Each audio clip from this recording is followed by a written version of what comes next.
দিনভর সামাজিক যোগাযোগ মাধ্যমে আপা নামক শব্দটি ব্যাপক চাঞ্চল্য সৃষ্টি করেছে এবং আপা কেন্দ্রিক যে আলোচনা সেটি নিউজ ফিডে একেবারে ভরে আছে। নিশ্চয়ই আপনাদেরও কম বেশি সবাই বুঝতে পারছেন যে অনেকেই আফসোস করছিলেন যে কোথায় আছেন, কেমন আছেন, ঠিকমতো খাওয়া দাওয়া করছেন কিনা, ভালো আছেন কিনা। আমি কিন্তু আমাদের দেশের খুব কাছাকাছি আছি। জি আপা, খুব শুনে শান্তি লাগলো আপা। আমি অত দূরে নাই, আমি খুব কাছাকাছি আছি। জি আপা, আমি চট করে ঢুকে পড়তে পারি না আপা, আপনাকে দেশে আপা এটা ইয়ে করেন, আপনি যখন নিয়ে দিবেন যে না তানভীর তুমি আমেরিকা থেকে দেশে চলে যাও, দেশে যে ওই কারমাঙ্গিচর জ্ঞানীগঞ্জের এখানে ওই দলীয় নেতৃত্বের গুছাও বা ওইখানে কাজ করো আপা, আপনি বলার সাথে সাথে দৌড় দেবো আপা।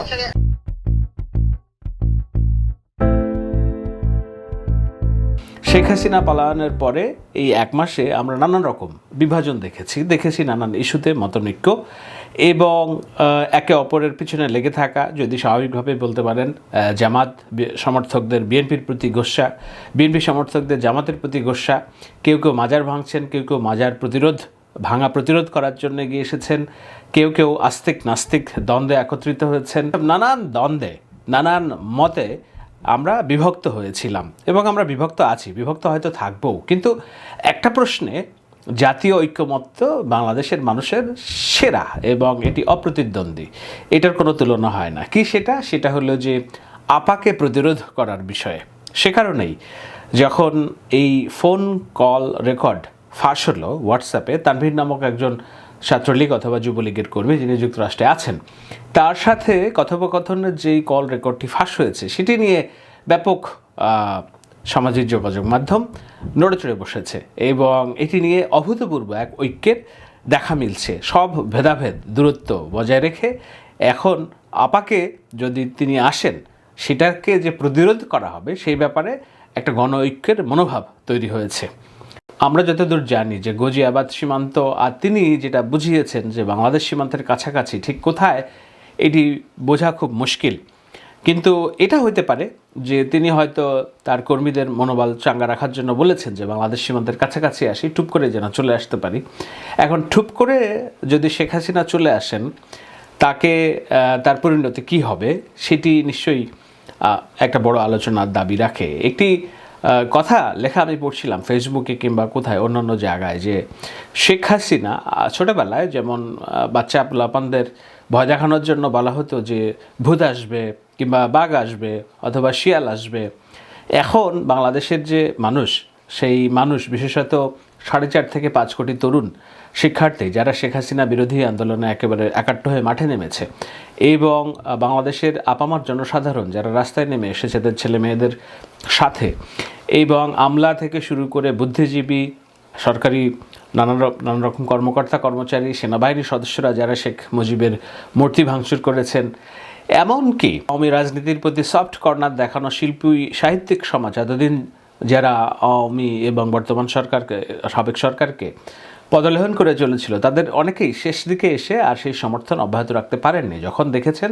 চোখের সামনে অগণিত প্রাণ ঝরে পড়েছে শেখ হাসিনার নির্দেশে, তখন তারা এই সবাই মিলে যে মাঠে নেমে এসেছে, সবার কাছে একটা আতঙ্কের নাম শেখ হাসিনা।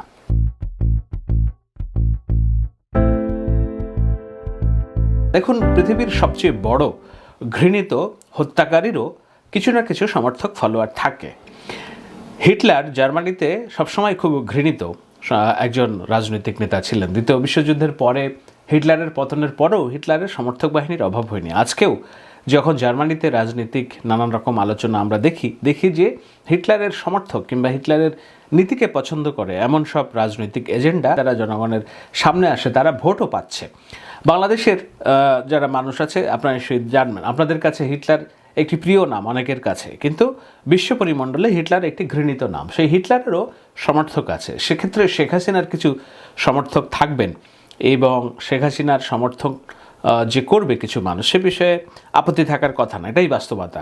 আগেই বলেছি, পৃথিবীর একেবারে নৃশংসতম হত্যাকারীরও কিছু সমর্থক থাকে, মনে করে তার কাজকর্মেরও বাহাদুরি জানানোর জন্য কিছু মানুষের অভাব হয় না। তো শেখ হাসিনা তার শাসনামলে যেটা করেছেন, বাংলাদেশের অর্থনীতির কিছু ভিত্তি তিনি স্থাপন করার চেষ্টা করেছেন, কিছু দৃশ্যমান উন্নয়ন প্রকল্প বাস্তবায়ন করার চেষ্টা করেছেন। সেটা করতে যেয়ে বাংলাদেশের মানুষের ঘাড়ে, আপামার মানুষের ঘাড়ে কোটি কোটি ডলার বৈদেশিক ঋণ তিনি চাপিয়ে দিয়ে গিয়েছেন, এটি যেমন সত্য, আবার এটাও সত্য তিনি কিছু সঠিক সিদ্ধান্ত নিয়েছিলেন।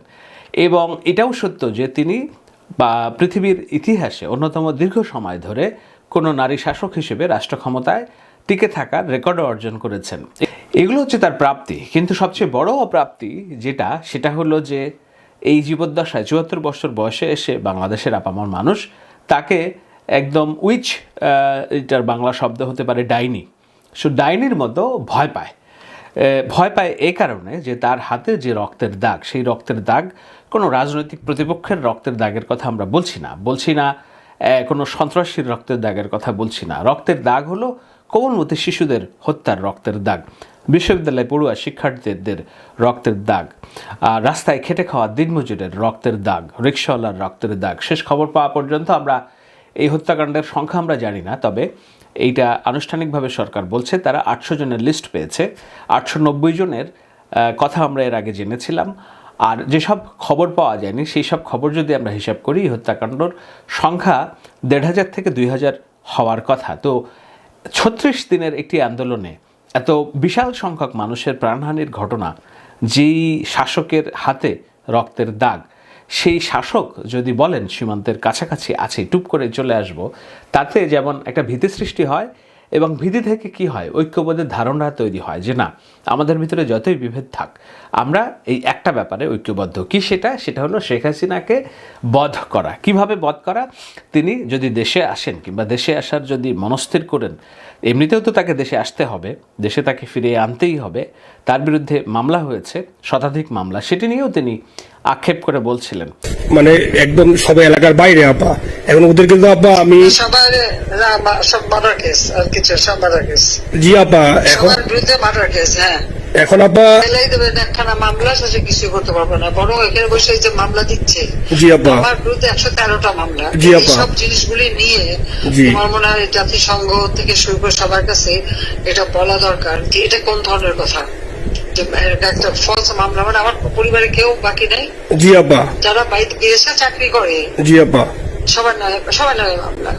তার এই আক্ষেপটা যে খুবই বাস্তবতা বিবর্জিত, তার নিজের সরকারের আমলের দায়ের করা মামলার আক্ষেপের পরিসংখ্যান যদি আমরা দেখাই, তাহলে আপনারা বুঝবেন যে বাংলাদেশ জাতীয়তাবাদী দল বিএনপির এমনও অনেক নেতা আছেন, যেমন হাবিবুন নবী খান সোহেল, তার বিরুদ্ধে ২৪ সালে ১ মাসে ৩০ দিনের মধ্যে একটা মানুষ যদি ২৩ দিন আদালতে হাজিরা দেয় তার জামিনের জন্য, তার জীবনে আর কি থাকে? কিছুই থাকে না। তো এরকম হাজার হাজার লক্ষ লক্ষ নেতাকর্মীদের নামে প্রায় অর্ধ কোটি মানুষের, এটার একটা সংখ্যা বিএনপি প্রকাশ করেছিল যে প্রায় ৫০ লক্ষ মানুষের নামে মামলা দিয়ে রেখেছে শেখ হাসিনা, এবং এক একজন মানুষের নামে ৩৫০, ৪০০, ৫০০ পর্যন্ত মামলা আছে। শেখ হাসিনা বলেছেন তার বিরুদ্ধে শতাধিক হত্যা মামলা দিয়ে রেখেছে। এটা কেমন ধরনের রাজনীতি, এটা কেমন ধরনের ন্যায় বিচার, সেই প্রশ্ন তিনি রেখেছেন। সেই প্রশ্ন রাখার পাল্টা উত্তর হিসেবেই এই পরিসংখ্যানটা আপনাদের দেখা উচিত যে একজন মানুষের নামে ৪৫০ পর্যন্ত মামলা আছে, এবং সেটি করেছে শেখ হাসিনার সরকার। তো যেই শেখ হাসিনার, এগুলো হচ্ছে শেখ হাসিনার আমলনামা, এবং সেই আমলনামা তাকে, এটা তো একেবারে মামলা করার আমলনামা তো কোনো আমলনামা নয়। যেই আমলনামা সেটা হলো ছাত্র শিক্ষক জনতা হত্যাকাণ্ডের যে আমলনামা, সেটার প্রত্যেকটার মামলা হচ্ছে।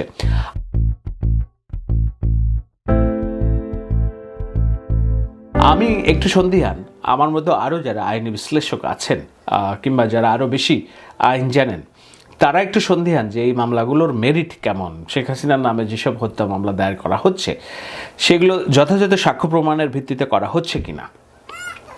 আবার শেখ হাসিনার বিচার যেই প্রক্রিয়ায় হবে, বলা হচ্ছিল যে আন্তর্জাতিক আদালতে, অপরাধ ট্রাইব্যুনালে এইটার মামলা দায়ের করা হবে, এবং সেটা হচ্ছেও। তো সেই আন্তর্জাতিক অপরাধ ট্রাইব্যুনাল কিংবা মানবাধিকার বিরোধী অপরাধ ট্রাইব্যুনাল, যেটা শেখ হাসিনার আমলেই প্রতিষ্ঠিত করা, সেই অপরাধ ট্রাইব্যুনালকে ডিসম্যান্টেল, অর্থাৎ এটাকে বিলুপ্তি না করে সেই ট্রাইব্যুনালকেই কার্যকারী রেখে সেটা চিফ প্রসিকিউটর হিসেবে এমন একজনকে নিয়োগ দেওয়া হয়েছে, যাকে নিয়ে নানান রকম আলোচনা হচ্ছে, নেতিবাচক আলোচনা। কেন হচ্ছে আলোচনা? এই আইনজীবী তাজুল ইসলাম আমাদেরই কাছের বড় ভাই, কিন্তু তার ভূমিকা ছিল জামায়াতের নেতাদেরকে এই যে ট্রাইব্যুনালের যেসব মামলা আছে সেই মামলাগুলো থেকে বাঁচানোর জন্য তিনি আইনজীবী হিসেবে কাজ করেছিলেন। তখন তিনি মজলুমদের পক্ষ থেকে অনেক প্রশংসা পেয়েছিলেন, সরকারি সমর্থকদের তরফ থেকে অনেক ভৎসনা পেয়েছিলেন।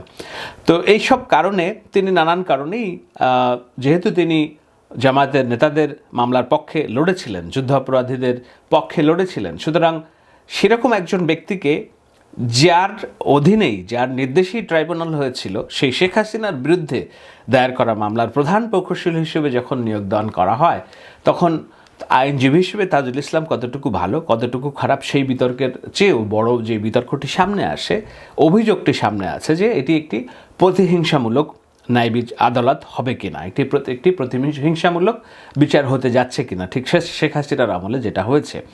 এবং সেই প্রশ্ন আমি করছি না, আমি করছি হলো যে সেই সময় শেখ হাসিনার আমলে এই যে অপরাধ ট্রাইব্যুনালের বিচার, জামাতের রাজনীতির প্রতি যেই বিদ্বেষমূলক আচরণ এবং বাংলাদেশের গণতন্ত্রহীনতা, এগুলো নিয়ে যিনি সোচ্চার ছিলেন সেই ব্রিটিশ সাংবাদিক ডেভিড বার্গম্যান, তিনি এই প্রশ্নটা করেছেন সম্প্রতি যে এটি হলো একেবারে একটা চপটাঘাতের মতো, যে যেই প্রত্যাশা শেখ হাসিনার অপকর্মের সেই অপকর্মের বিপরীতে একটি চপটাঘাত নিঃসন্দেহে।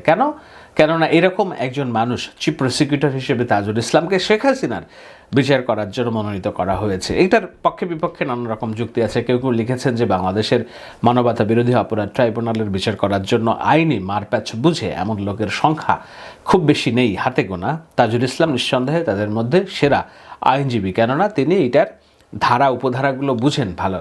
সেটা একটা যুক্তি হতে পারে, কিন্তু এক তাজুল ইসলামের কাছেই যে বাংলাদেশের অপরাধ ট্রাইব্যুনালের মতো বিচারের শেখ হাসিনার বিচার করার জন্য তাকেই মনোনীত করতে হবে প্রধান প্রকৌশলী হিসেবে, সেই যুক্তি আবার ধোপে টিকে না। সেটা যদি হয় তাহলে বাংলাদেশ রাষ্ট্রের দৈন্যতাও আপনাকে স্বীকার করতে হবে যে মানবতা বিরোধী অপরাধ বিচার করার জন্য যোগ্য আইনজীবী নেই। কারা করেছেন, কিভাবে করেছেন, কোন সজ্ঞানে করেছেন না অজ্ঞানে করেছেন, এটি নিয়ে আমাদের প্রশ্ন থাকতে হবে, থাকা উচিত। এই কারণে উচিত যে শেখ হাসিনার বিচারটা আমরা চাই না যে কেউ বলুক এটা প্রতিহিংসার বিচার। শেখ হাসিনার বিচার তার নিয়তির লিখন, শেখ হাসিনার বিচার এটি আমাদের দরদ এবং দায়ের যে সমাজ প্রতিষ্ঠার কথা বলি আমরা, সেই দায়ের একটি অংশ, তার বিচার হতেই হবে। দেখুন, এখনও হাজার হাজার মানুষ হাসপাতালের বিছানায় কাতরাচ্ছেন, চোখ অন্ধ হয়ে গিয়েছে অনেক যুবকের, তারা আর কোনোদিন পৃথিবীর আলো দেখবেন না। অনেক যুবক আছেন পা চুলকাতে যে খেয়াল করছেন যে তার একটা পা নেই। তো এরকম অগণিত যুবক তরুণ্য হারিয়েছেন তাদের অঙ্গ। এরা ঠিক যুদ্ধাহত মুক্তিযোদ্ধাদের মতোই, তাদের সারা জীবনের এই যে ক্ষত গ্লানি তাদের বয়ে যেতে হবে। হাজার মানুষ যারা প্রাণ হারিয়েছেন তাদের পরিবার অসহায়, কেউ কেউ চিকিৎসার জন্য নাকি সন্তান বিক্রি করছেন এমন সংবাদও আমরা দেখেছি, যদিও সেটি আবার সরকারের তরফ থেকে সেই ব্যবস্থা নেওয়া হয়েছে। কিন্তু এই ধরনের নাম না জানা হাজারো মানুষের আর্তনাদ, এটা তো কেবল 36 দিনের। কিন্তু এই 36 দিনে কি শেখ হাসিনা গত 14-15টা বছর ক্ষমতার টিকে থাকতে যে রাষ্ট্রযন্ত্রকে যেভাবে ব্যবহার করেছেন, অগণিত মানুষের নামে মামলা দিয়েছেন, মামলা চালিয়ে যেতে যেতে প্রত্যেকটা পরিবার নিঃস্ব হয়েছে। আমি অন্তত একজন নেতার কথা জানি, বিএনপির এই মামলা এবং রাজনীতি করার জন্য তিনি তার সংসার হারিয়েছেন, তার স্ত্রী তাকে ছেড়ে বিদেশে পালিয়েছে যে না, এই ধরনের বিপর্যস্ত একটা মানুষের যে সাথে সংসার করা আমার সাজে না, আমি পারবো না। এই ধরনের অনেক মানুষের দুঃখ গাথা আছে। শেখ হাসিনার গত 15-16 বছরের শাসনামলে হাজার হাজার মানুষ নিহত হয়েছেন, হত্যাকাণ্ডের শিকার হয়েছেন।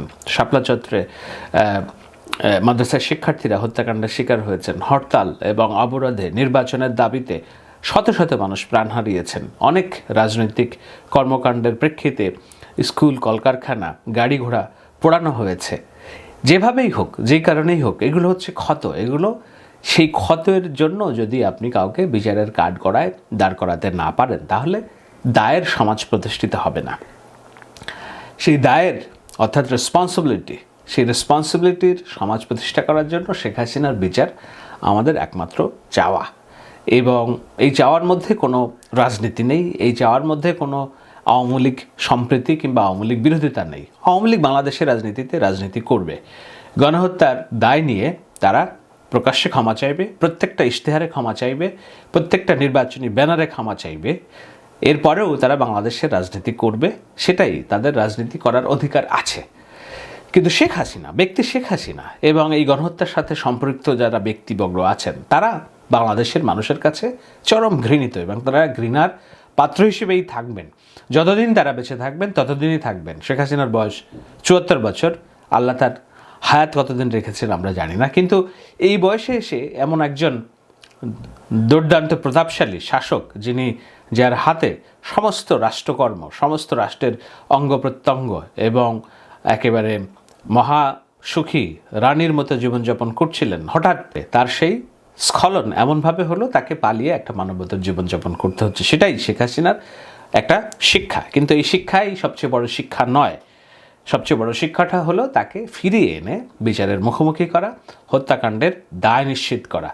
সেই হত্যাকাণ্ডের দায় নিশ্চিত করার জন্য আমরা যখন পথ চলছি, ইউনূসের সরকার যখন পথ চলছে, রাজনৈতিক দলগুলো যখন তাদের মাঠ গুছিয়ে নিচ্ছে, তখন নিজেদের মধ্যে শত্রুবিহীন একটি দেশ থাকলে কি হয়, নিজেদের ভিতরে মারামারি, কামড়াকামড়ি, নানান রকম ঘটনা অঘটনার তৈরি হতে থাকে। সেটাই হয়েছে গত এক মাসে।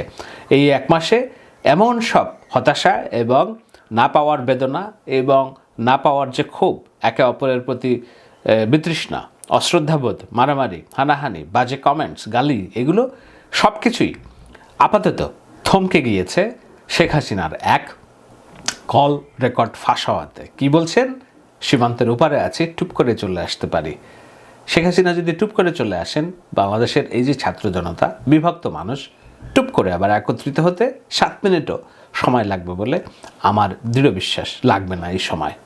শেখ হাসিনাকে বধ করা, তাকে বিচারের কাঠগড়ায় দাঁড় করানো, তাকে জবাবদিহিতা নিশ্চিত করা হুকুমের আসামি হিসেবে, সেটাই আমাদের জাতীয় জীবনের সবচেয়ে বড় ঐক্য। এই ঐক্য অটুট থাকুক এবং অটুট থাকবে বলেই আমার বিশ্বাস। আমাদের মধ্যে যতই বিভেদ থাকুক, যতই হানাহানি মারামারি থাকুক,